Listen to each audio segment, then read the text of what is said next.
Hello and welcome back. So in the last episode, we were discussing on curves, surfaces and splines.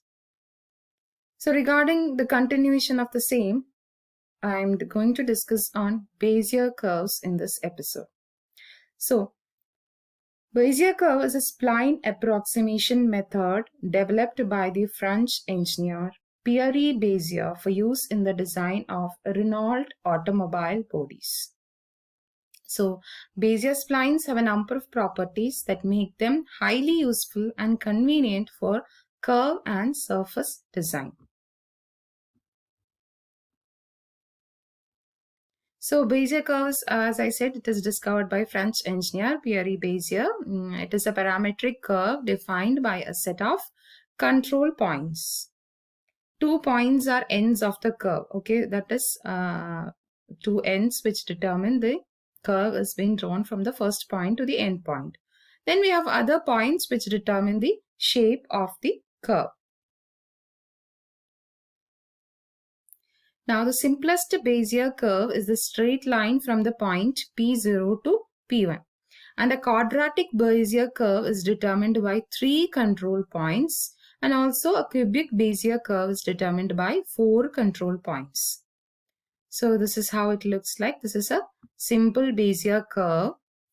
Okay. And this is the quadratic Bezier curve with 3 control points. And this is the cubic Bezier curve with 4 control points.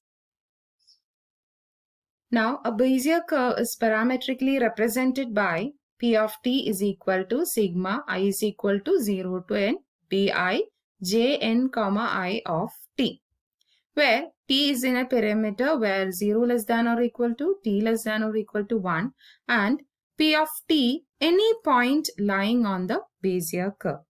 Any control point that is on line of the curve is supposed to be known as P of t.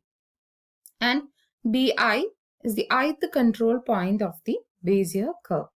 And n is equal to degree of the curve.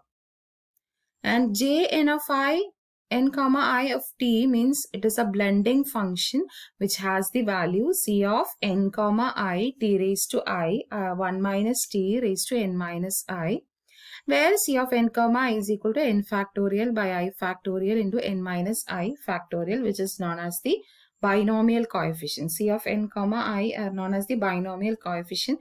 And here the Bezier blending function are the Bernstein polynomials. It is supposed to be known as Bernstein polynomial.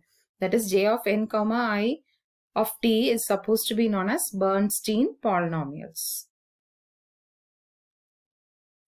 Now substituting n is equal to 3 for a cubic Bezier curve, we get P of t equal to sigma I is equal to 0 to 3 bi j3 comma I of t, right? We have substituted 3 in the above equation. Now expanding the above equation, we get P of t is equal to b0 j3 comma 0 of t plus b1 j3 comma 1 of t plus b2 j3 comma 2 of t plus b3 j3 comma 3 of t, which is marked as equation 1.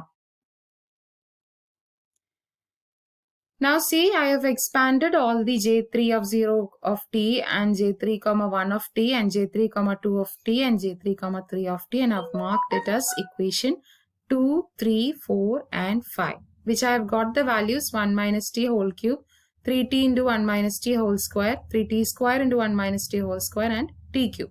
And substituting all these 2, 3, 4, 5 equations in equation 1, we get P of t equal to b0 into 1 minus t whole cube plus b1 3t into 1 minus t whole square plus b2 3t square into 1 minus t plus b3 t cube. So this is the required parametric equation for a cubic Bezier curve, okay, with 4 control points. Now Bezier curve has the following property. Let's see what are the properties of Bezier curve. First property is that they generally follow the shape of the control polygon, which consists of the segments joining the control points. And so it is actually, since it is an approximation method, it generally follows the shape of the control polygon, okay, which is supposed to be joined using the control points.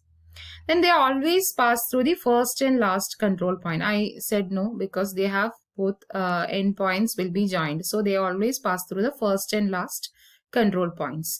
Then they are contained in the convex hull of their defining control points. Okay, whatever control points are being defined, they will be contained in the convex hull of the control points.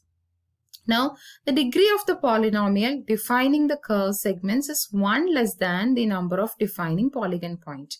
So, for example, if we have 4 control point, the degree of polynomial is 3 because we got t cube as the last segment, right? In the last segment, we got t cube. So, the polynomial is always 3 when it is 4 control points. And Bezier curve generally follows the shape of defining polygon. We already said that. And the direction of the tangent vector at the end points is same as that of the vector determined by the first and last segments. Okay. We'll be having the vectors same for the endpoints and for also the first and last segments. Like if it is b of 0 is supposed to be p0 and p of n is supposed to be p1. Now the convex hull property for a Bezier curve ensures that the polynomial smoothly follows the control points. No straight line intersects a Bezier curve more times than it intersects its control polygon. Okay. Then they are invariant under an affine transformation. Bezier curves exhibit global control, means moving a control point alters the shape of the whole curve. Okay, suppose we are moving any of the control point, it deforms the shape of the curve. And a given Bezier curve can be subdivided at a point t is equal to t0 into 2 Bezier segments which join together at the point corresponding to the parameter value t is equal to t0. Now some applications of Bezier curves. First application is in computer graphics, that is Bezier curves are widely used in computer graphics to model smooth curves. One example is the CAD. Okay, the curve is completely contained in the convex hull of its control points. So the points can be graphically displayed and used to manipulate the curve intuitively. We have already seen that in the last episode. And our next application is in animation. This was also seen in the last episode. That is, these curves are used to outline movement in animation applications such as Adobe Flash. And users outline the wanted path in Bezier curves. Okay, the application creates the needed frames for the object to move along the path. For 3D animation, Bezier curves are used to define 3D paths as well as 2D curves. Our next application is in fonts. True type fonts use composite Bezier curves composed of quadratic Bezier curves. If we need to use fonts, we are implementing quadratic Bezier curves. Then modern imaging systems like PostScript, Asymptote, etc. use composite Bezier curves composed of cubic Bezier curves for drawing curved shapes. Okay, and now these are the applications of Bezier curves, and there is a program regarding Bezier curve written in C language in your textbooks. Please refer to that. Thank you so much. I hope today's episode was clear. Thank you.